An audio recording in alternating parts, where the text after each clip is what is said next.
year checklist. And so this, if it hasn't been shared with you already in your districts, coordinators will be sharing. It's also linked in the due process resources on our website, so feel free to check it out there. It's been newly linked, so that's prior. If you had looked prior, it was not there. I just did it yesterday or today. So we will go through each to-do task with you today, and then if you have any questions while we're going through it, please feel free to put in the chat, or raise your little hand or unmute yourself and just ask, so then we can address those as we're going through. To start out with, you can do this kind of however you would like to. You can have one for each student, why there's a student name on top, or you can just kind of go through your list of kiddos and do the checklist like as your caseload as a whole, whatever works best for you. So the first one is looking at just overall due process. So if you have students transitioning to a different case manager, it's really important that you complete their IEP if it is due, their annual IEP is due before October 15th. And one of the reasons we put October 15th, because it's really, your beginning of the year is crazy busy enough.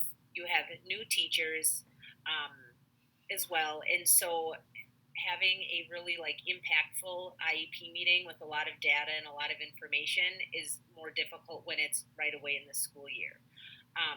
And so you have teachers that have known the student all year. They know kind of what works, what doesn't, what accommodations they need, what goals they should focus on, and so you'd have a lot more beneficial information if you kind of try to get that done at the end of the school year before the year is out. Transitioning students' evaluations completed if due prior to October 31st. Again, kind of the same rationale behind that. And making sure that you're not having to send an eval plan out, workshop week in order to get your timelines met. Making sure you complete quarter 4 or trimester 3, whichever it is, progress reports, and make sure they are finalized and then printed and put in the due process round file or your due process file. I know everyone does progress reports a little bit differently. Maybe you print them each quarter, trimester, and you stack them on top, or you wait till the end of the year. Whichever way you do it, just make sure that you have them all in there for that school year. If you put more data needed under the ESY section, make sure that you have gone back and amended that IEP, either stating yes or no. And if you need examples of those prior written notices, they are in the due process resource interactive document on our website that would give you examples of how to write those. Any questions on those items? Okay.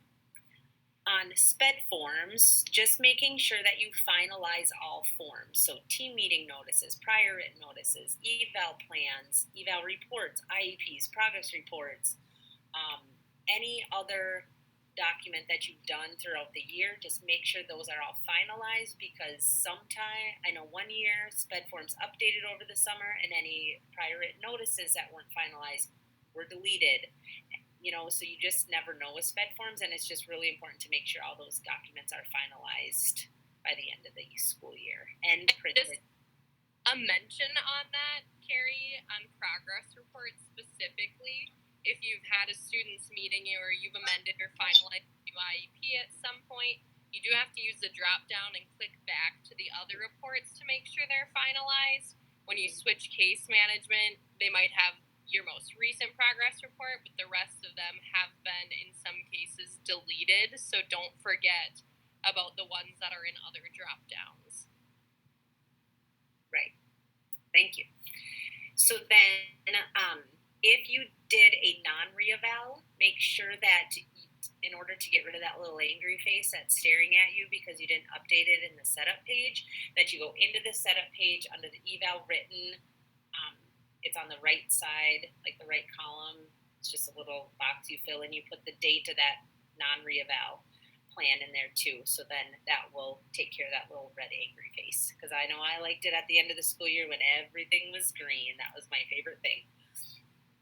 If a student was discontinued or dismissed from services throughout the year, make sure again, all those forms are finalized. Change your status or exit reason on SPED forms, and then you send them to your inactive Malacca or inactive Ogilvy or inactive Mora case manager.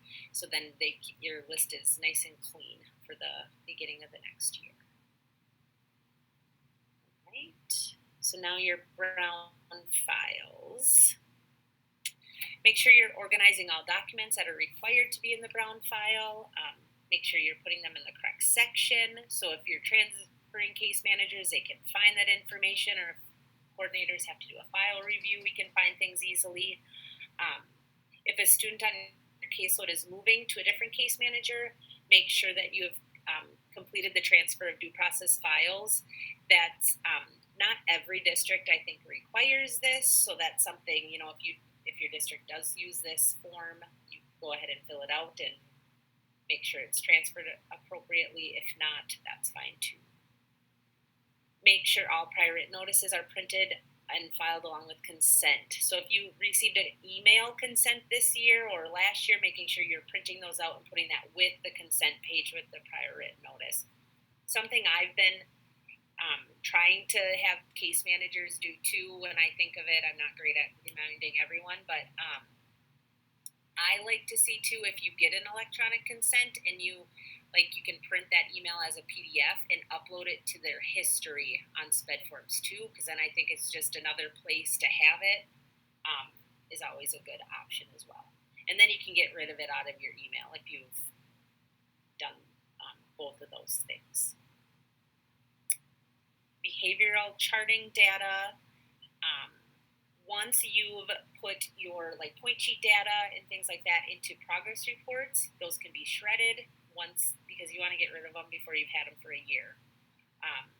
So then at the end of this school year, any non-required documentation should be shredded, otherwise it becomes part of the student's permanent record. This includes notes in your working file. We've had a few horror stories where things are kept for years upon years upon years, and yes, we do have to go through those when parents request to have those files shared with them, and they have the right to those. So you feel free to get rid of it when you can. Communication information, emails or otherwise, should be put into the communication log on SPED forms. So if you've been going back and forth with a parent, make sure you're documenting all of those things. I'm going to let Marissa take on the kindergarten and early childhood case managers section. Yes, I would be happy to. So for kindergarten and early childhood, you definitely need to be working on your attendance and membership hours, which can be found in SPED forms, because they must be sent to your district MARS people. There's a process, as you know, that goes beyond just putting it into SPED forms. So if you don't do that as you go or monthly, which would be a great practice, you definitely do need to finish them up by the end of the year. So that is 1 week prior to the end of the school year for sure in most districts. The next one is for Part C attendance and membership. That ends on June 30th and it starts up again on July 1st. So if you're working with attendance and membership in Part C, make sure that you're understanding those timelines as well. The last one is child outcome summary forms, or COSIFs. And those must be completed and put in the child's brown file before entering kindergarten. As a general reminder, and I've probably said it in a different cohort as well, you have to make sure that you've answered your yes or no questions along with your number ratings. And a common thing that we miss on them is the deaf and hard of hearing piece. So that is still in the COSIF, but it is not on the same pages where you put your number indications. So make sure that you finish them completely and make sure they're filed before going on to kindergarten.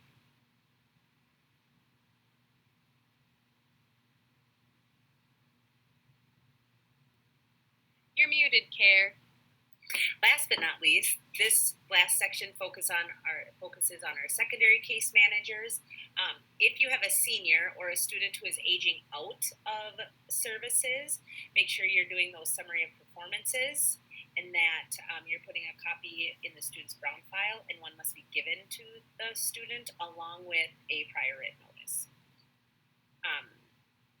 Again, that student needs the SOP and the prior written notice because the district is proposing to discontinue SPED services due to them graduating or aging out. If the student is 18, he is his or her own guardian, and they can sign the PWN. If they're not, make sure the parent signed. And after 14 days, it of course goes into default. Then make sure those are finalized in SPED forms and filed in their due process files. And then you can change the student status and send them to inactive and your district. That would be the only thing specific to our secondary case managers. That is our end of the year checklist. Any questions or points of clarification? Anything you feel we missed from the checklist?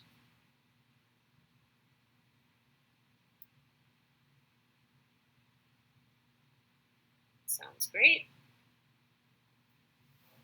Thank you all for joining. Thanks, everyone. Thank you. Hey, Lauren.